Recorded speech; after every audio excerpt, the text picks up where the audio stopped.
বেশ কদিন ধরেই কোটা সংস্কার আন্দোলন নিয়ে চলচ্চিত্র, টেলিভিশন এবং সঙ্গীত অঙ্গনের অনেক তারকাই সামাজিক যোগাযোগ মাধ্যমে নিজেদের মতামত প্রকাশ করছেন। সুপারস্টার শাকিব খান আজ তার অফিসিয়াল ফেসবুক প্রোফাইলে লিখেন, আমার প্রাণের বাংলাদেশ এভাবে রক্তাক্ত হতে পারে না, কারো মা বাবার বুক এভাবে খালি হতে পারে না। আপনারা যারা অভিভাবক পর্যায়ে আছেন তাদের কাছে অনুরোধ রইল, এখনই আন্দোলনরত শিক্ষার্থীদের সাথে কথা বলে এই সংকটের যৌক্তিক সমাধান বের করুন। সব ধরনের সংঘাতের সমাপ্তি চাই। ছোট পর্দার জনপ্রিয় অভিনেতা অপূর্ব সামাজিক যোগাযোগ মাধ্যম ফেসবুকে লিখেন, আহারে আমার সোনার বাংলাদেশ, মানুষ হিসেবে আমি লজ্জিত। 10 মিনিট স্কুলের প্রতিষ্ঠাতা আয়মান সাদিক তার ফেসবুকের কভার ফটোতে কোটা সংস্কারকে কেন্দ্র করে লিখেছেন, কোটা সংস্কার চাই, মেধা হোক সবচেয়ে বড় কোঠা। এছাড়াও তিনি তার বিশ্ববিদ্যালয়কে কেন্দ্র করে লিখেছেন, রক্তাক্ত ঢাকা বিশ্ববিদ্যালয়, আমার ক্যাম্পাসে রক্ত কেন, প্রতিবাদ জানাই। কোটা সংস্কার আন্দোলনে ঢাকা বিশ্ববিদ্যালয়ের বেশ কিছু নারী শিক্ষার্থীদের মারধর করা হয়। তার প্রতিবাদে পরিমণি লিখেছেন, নারীর প্রতি সহিংসতায় আপনাদের জবান বন্ধ থাকলে আপনি মুনাফিক। অভিনেত্রী মেহের আফরোজ শাওন লিখেছেন, বুক চিতিয়ে দাঁড়ানো এই নিরস্ত্র মানুষটাকে সরাসরি গুলি করা পুলিশ ভাই কি রাতে ঘুমাতে পেরেছেন? ওনার কি কোনো সন্তান আছে?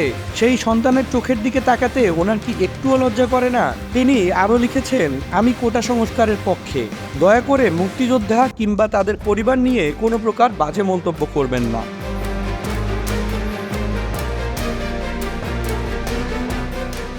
অভিনেতা নিলয় আলমগীরও এ বিষয়ে দীর্ঘ স্ট্যাটাস দিয়েছেন। প্রধানমন্ত্রীর উদ্দেশ্যে তিনি লিখেছেন, আজকের ছাত্রছাত্রীরা আগামী দিনের ভবিষ্যৎ, তারাই একটা সময় দেশের হাল ধরবে। এত ছাত্রছাত্রী ভুল দাবি করতে পারে না। আমি একজন মুক্তিযোদ্ধার সন্তান হয়ে বলছি, দয়া করে কোটা সংস্কার করে দিন। বাংলাদেশের মুক্তিযোদ্ধা এবং তাদের পরিবারকে যে সম্মান ও ভালোবাসা আপনি সবসময় দেখিয়েছেন তার জন্য আমরা আপনার কাছে কৃতজ্ঞ। সামাজিক যোগাযোগ মাধ্যমে জনপ্রিয় মুখ টিটো ভাই তার ফেসবুক পোস্টে লিখেছেন, আমার পক্ষ থেকে আমি ঠিক কতটা সঠিক করতে পারছি জানি না। আন্দোলনে যুক্ত ভাই বোনেরা, যদি কোনোরূপ আবাসন সংকট হয় কিংবা কোনোরূপ কোনো সমস্যার সম্মুখীন হন, ইনবক্সে জানাবেন। আমি হয়তো অজস্র মানুষের সমাধান দিতে পারবো না, তবে নিজের জায়গা থেকে চেষ্টা করব। আমার রক্তের গ্রুপ ও পজিটিভ, প্রস্তুত আছি। এছাড়াও যদি এমার্জেন্সি রক্ত দরকার পড়ে আমাকে জানাবেন। আল্লাহ আপনাদের সর্বোচ্চ সহায় হোক, আমি ক্ষমা প্রার্থী। কোটা বৈষম্যের এই প্রতিবাদে তারকাদের অংশগ্রহণ এবং মতামত প্রকাশের মাধ্যমে দেশ সংস্কারের এই জয়যাত্রা ছড়িয়ে যাক সব শ্রেণী ও পেশার মানুষদের মাঝে।